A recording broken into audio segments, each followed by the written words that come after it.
செவிமடுப்பது என்பது அவன் காதுகளிலே செவிமடுத்து உள்ளத்திலே அதை உள்வாங்கி அதை ஆய்வு செய்வதுதான் செவிமடுப்பது என்பதில் அல்லாஹ் சொல்லி காட்டுகிறான்.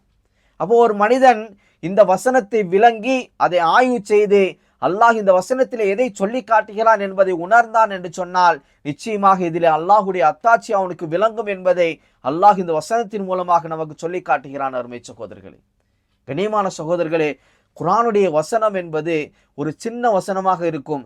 ஆனால் அதை ஆய்வு செய்து பார்த்தால், அதை உணர்ந்து பார்த்தால் அதில் மிகப்பெரிய விஷயத்தை அல்லாஹ் சொல்லி காட்டுவான். அதுபோன்றுதான் இந்த வசனமும். இதே போன்று நிறைய வசனங்களை அல்லாஹ் சொல்லி காட்டிக்கொண்டே இருக்கிறான் குர்ஆன் ஷெரீஃபிலே. எல்லாம் வல்ல அல்லாஹு ஜல்ல ஷானுஹு தஆலா அல் குர்ஆனை உள்வாங்கி அல் குர்ஆனுடைய வசனங்களை ஆய்வு செய்து அதை விளங்கி வாழ்க்கையை நடைமுறைப்படுத்துவதற்கு நம் அனைவர்களுக்கும் அருள் புரிவானார்.